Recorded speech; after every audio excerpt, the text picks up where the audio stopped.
Welcome to another edition of YesAuto News. I'm Cam Tate, and this week I want to kick things off with some spy shots because, frankly, they reminded me of a car that I and many of the motoring world had forgotten about, and it's kind of got me stuck in a bit of a rabbit hole.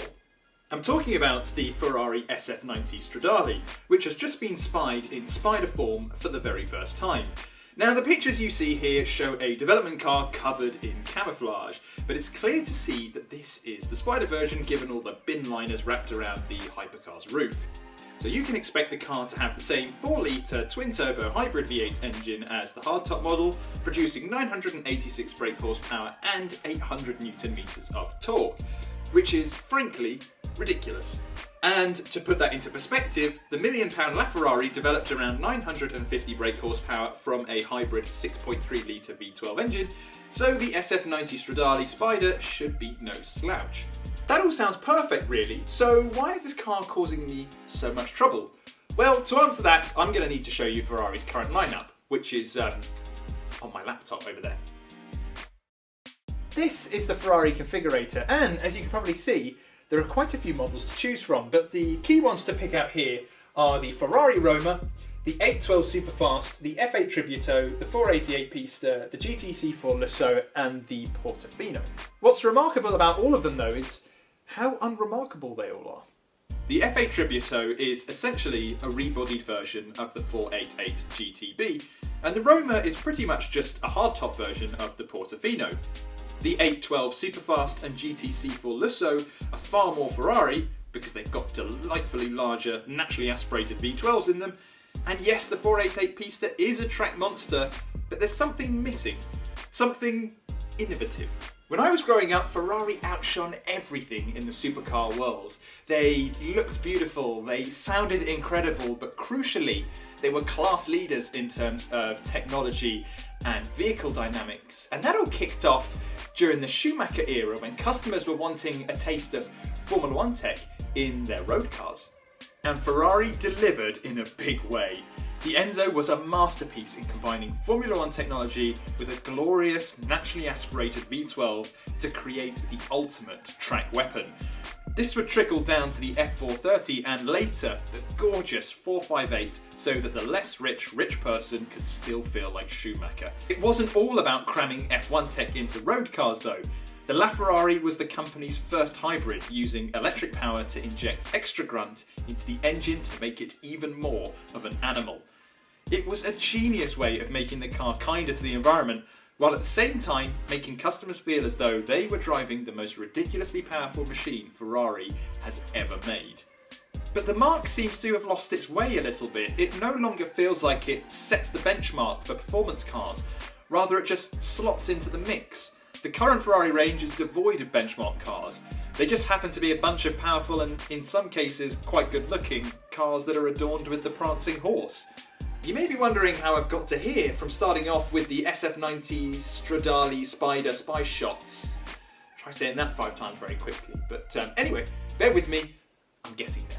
The standard SF90 Stradale was unveiled last year to a sigh of such magnitude, car lovers and Ferrari fans were passing out left, right and centre. Fans weren't happy that Ferrari was launching a car that seemed to create a niche and then instantly fill it. But dig a little deeper and the SF90 marks a pretty big step forwards for the Ferrari brand. For instance, it's the company's first plug-in hybrid, meaning you'll be able to drive on electric power alone for up to 15 miles, and it's the first 2-seater Ferrari sports car to come with all-wheel drive. What's more, it'll likely cost around £500,000, which is a lot for a car, but is an absolute bargain for the most powerful production car Ferrari has ever made, and arguably the most high-tech. But nobody seems to really care. I could only find a handful of articles about the car, and even those were buried below spy shots of electric BMWs. If a drop-top LaFerrari Aperta had been spied, the internet would be awash with hype and rumours. So why does nobody care about the SF90 Stradale and its drop-top sibling? Well, it could be supercar fatigue. The notion that there are so many performance products to choose from that limited edition models don't feel all that special.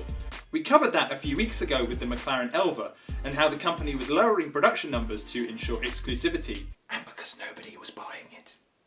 Given that the SF90 Stradale looks a whole lot like the F8 Tributo, and that its key selling point is that it's a plug-in hybrid, which isn't exactly what you'd call sexy, and with some 2,000 examples expected to reach production, it's not like it's going to be a collector's item either. With a Spider version on the cards, that figure could double in size, positioning the car as a bit of a halfway house between the Tributo and the LaFerrari, and that seems to be confusing a lot of car fans. On the one hand, I see it as unnecessary niche filling. Do we really need a car that sits between the Tributo and the LaFerrari? What's more, Ferrari aims to sell around 10,000 cars a year to ensure exclusivity, and the high production numbers of the SF90 range suggest it'll be around for quite some time. On the other hand, Ferrari probably needs to produce the SF90 Stradale to help gauge interest in plug-in hybrid technology and use the car as a step towards electrifying its higher volume supercars.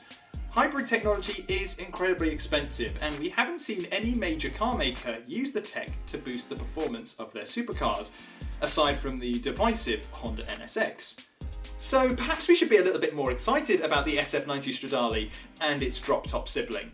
It could be the car that spurs Ferrari on to push the envelope again, to mix innovation with performance and ultimately make green cars cool. But I don't know. Let me know what you think. Do you think the SF90 is cool as it is, or do you think Ferrari needs to innovate again? Let me know what you think and whether you agree with me or not down in the comment section below. That's all we've got time for this week. Thank you so much for watching, and if you like what you saw, I don't know, maybe subscribe to our little channel. We put new videos out every week, so make sure you press the notification icon so you can tune in the moment a new show goes live. And of course, you can head over to YesAuto.com for all the latest car news and reviews. And we're all over social media. Just search for YesAuto UK on Facebook, Twitter, and Instagram. I'm Cam Tate. I'll see you next week.